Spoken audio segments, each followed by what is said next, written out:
When most people think of slavery, they imagine chains clanking under the sun, the cracking of a whip, and the anguished cries that rose from the fields. The story is usually told through the image of the black woman violated by the white master, her pain visible and undeniable.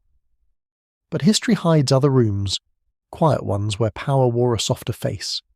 Behind lace curtains and candlelight, there existed another kind of violence, one that left no bruises to show and no language strong enough to name it.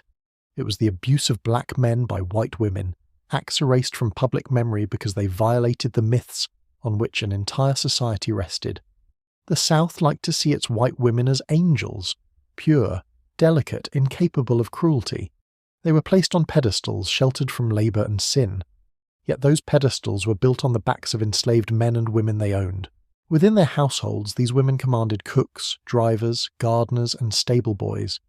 Every order they gave was backed by law and enforced by the threat of the auction block. That power, absolute and unquestioned, sometimes stretched far beyond the kitchen or the fields. It reached into the most private corners of human life.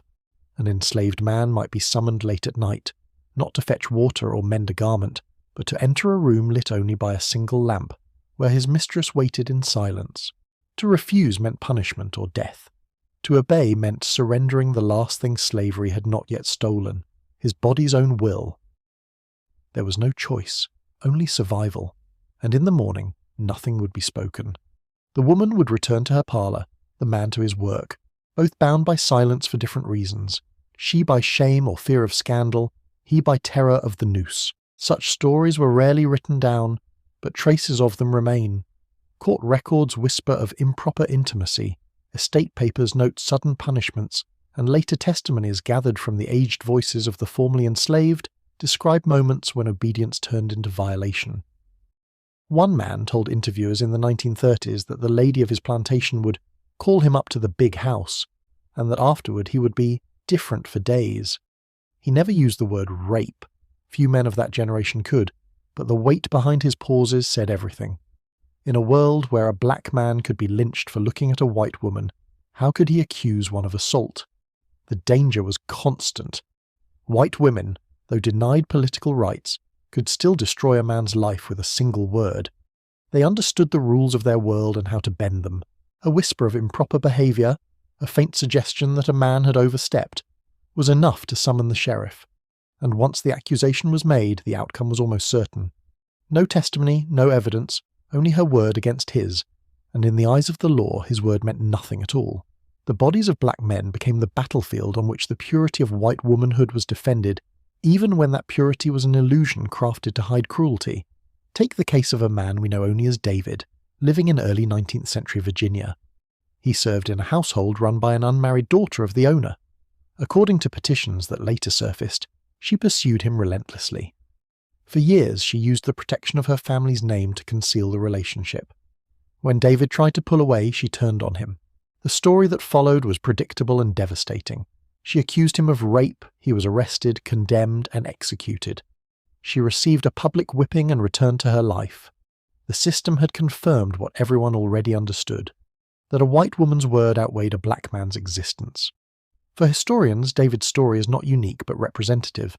It reveals how gender and race collided in the most perverse ways. White women, oppressed in some aspects by patriarchy, found in slavery a domain where they could be powerful. They could order, punish, and control without question. And some used that authority to claim the bodies of the men they owned. To them it may have felt like agency, a rebellion against male dominance. To the men trapped beneath them, it was yet another form of bondage. In the plantations of Kentucky, Alabama, and Georgia, records show how these relationships blurred the line between affection and coercion. A mistress might present herself as kind, protecting a favoured slave from the overseer's whip. She might give him better food or lighter tasks. Then in private she would demand gratitude in the form of obedience to her every desire. When the man hesitated, the kindness vanished. Threats replaced tenderness. "Do as I say, or I'll sell you down the river." That phrase, "sell you down the river," was the most feared in the vocabulary of slavery. It meant exile to the deep south, to the cotton swamps where survival itself was uncertain. It meant being ripped from family, community, and every shred of self that had managed to survive. For enslaved men, this weaponized intimacy created a prison inside a prison. They were trapped not just by chains, but by the expectations of their oppressors. Even gestures of civility could hide commands. A smile might mean safety, or a summons. A compliment could be the prelude to humiliation. The mental toll was immense. To live every day decoding the whims of a mistress who owned your body required a constant vigilance that exhausted the soul. The cruelty was not always born of desire. Sometimes it was about control, a twisted assertion of dominance in a society that told white women they were powerless. Within their households, they could finally wield absolute authority, and the easiest target for that power was the enslaved man who could never refuse them. When they ordered him to their side, they reversed the hierarchy that limited them in public life. The irony is brutal. Women denied freedom by patriarchy reclaimed it through the enslavement of others. Some mistresses turned this control into policy. After the importation of Africans was outlawed in 1808, the enslaved population had to grow from within. Every birth meant profit. Plantation records kept by women show cold calculations of fertility, notes of pairings, and counts of children born each season.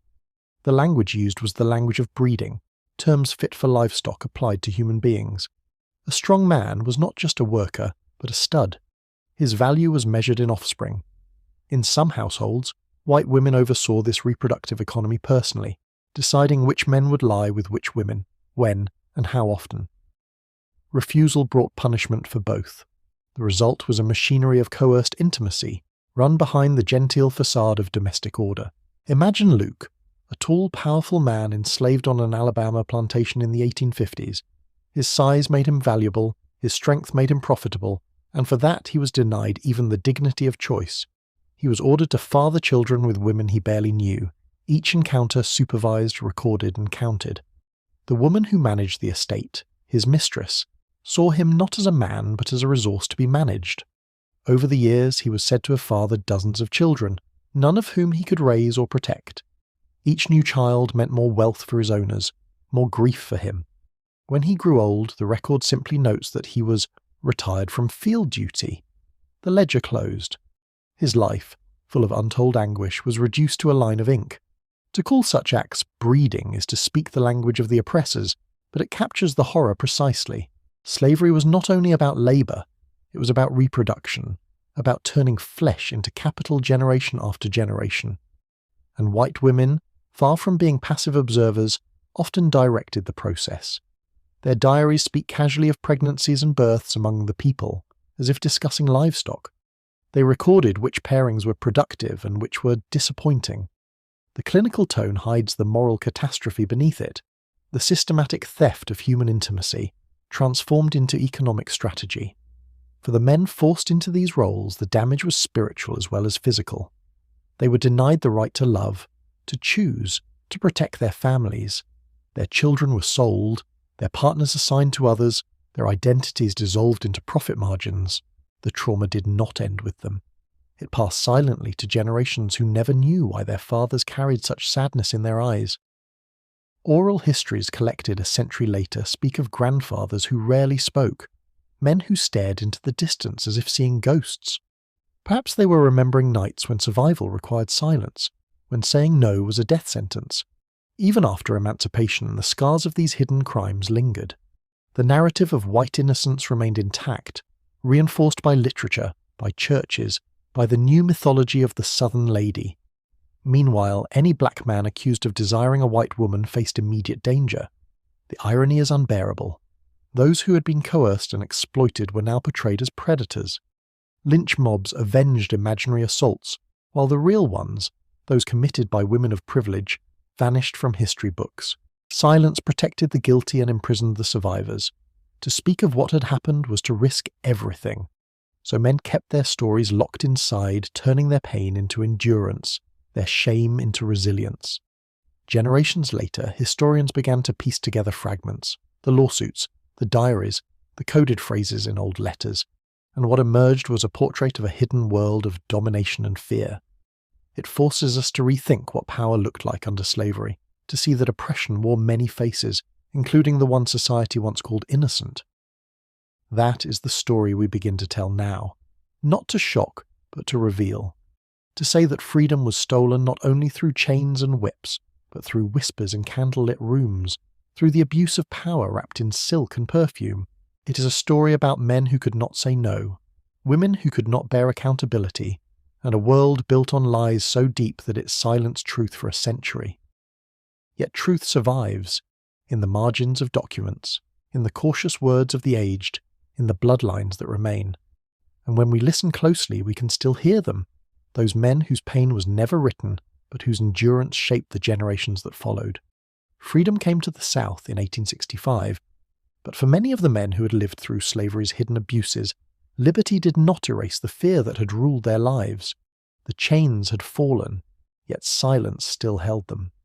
The women who had once owned them now walked past in black mourning gowns, lamenting a lost world built on other people's suffering. They were praised as symbols of grace and endurance, the ladies of the Old South. No one mentioned what some of them had done behind closed doors. The past was being rewritten in real time, and truth was the first casualty. In the new mythology, the Southern woman was spotless. Her image, wrapped in lace and sorrow, became the proof that the Confederate cause had been noble. Newspapers called her the guardian of virtue. Sermons compared her to saints. The idea that such women could have dominated or violated the men they enslaved was unthinkable. Society needed her to be innocent, because that innocence justified everything else. The consequences of that lie were deadly. In the decades after the war, white politicians and journalists built an entire system of racial terror on the claim that black men were a danger to white women. It was the perfect inversion. The real victims recast as predators. Lynch mobs gathered under that banner, stringing up men for imagined glances and fabricated crimes. The same mythology that once protected mistresses from accountability now demanded black blood to preserve their honour. The pattern of control had merely changed its costume. Those who had lived through slavery carried memories they could never safely share. In freedom, they had no protection from disbelief or revenge. To speak aloud that a white woman had once coerced or violated them would invite ruin or death. So the men kept their silence, teaching their sons caution instead of confession. The pain seeped into family stories in fragments, half-spoken references to cruelty, to humiliation, to nights that should have been forgotten but could not be. By the early 20th century, a few hints began to surface. The Federal Writers Project sent interviewers through the South to record the recollections of the formerly enslaved. Most of those accounts were taken by white writers, and their subjects knew the limits of what they could safely say. Yet every so often a sentence slipped through the net. "Mrs. used to call me in late," one man told his interviewer, then stopped. Another said, "She favoured me too much." The recorder changed the subject, but the silence after those words is louder than anything written on the page. It is the sound of generations living with the truth that no one wanted to hear. Modern historians have learned to read those silences. Scholars such as Martha Hodes, Brenda Stevenson, and Thomas A. Foster have traced the fragments scattered across court records, estate ledgers, and family letters. In dusty archives they found phrases like "private service" or "my boy attends me at night." They discovered petitions filed by husbands who suspected their wives of improper familiarity with male servants. They found diaries in which births of light-skinned children were entered in the same column as calves and foals. None of these lines speaks openly, but together they tell a story that can no longer be denied. The Kentucky case of James and his mistress reveals how affection and authority intertwined. To neighbours they appeared inseparable. Within their house she held every thread of control. When angered, she warned him that she could sell him south, a threat that meant separation, harsher labour, and near-certain death. Her affection was a leash. For James, every smile carried the weight of that warning. His survival depended on reading her moods, on performing gratitude he did not feel. Even in apparent intimacy, he remained property. Across the ocean in Brazil, the story of Roque José Florencio, known as Pata Seca, shows how the system could turn a man's body into an instrument of profit. He was chosen not for his mind or skill, but for his physique, forced into repeated pairings, dictated by the women who managed the estate. Local records speak of him fathering hundreds of children, none of whom he was allowed to raise. To the plantation owners he was a producer, not a parent. The women who supervised him recorded each birth as if it were another harvest. Their control was absolute and impersonal, the kind that erases a person's soul while keeping him alive. In Alabama, a man named Luke endured a similar fate. Tall and strong, he was spared the whip but condemned to another kind of servitude, ordered to father children for the profit of his enslavers. The woman who ran the household kept careful notes, ensuring that each union produced results. Luke obeyed because refusal meant punishment for him and for the women forced into those same arrangements. Over the years, the number of his children grew into the tens. When his body aged and his usefulness waned, the records mention only that he was retired.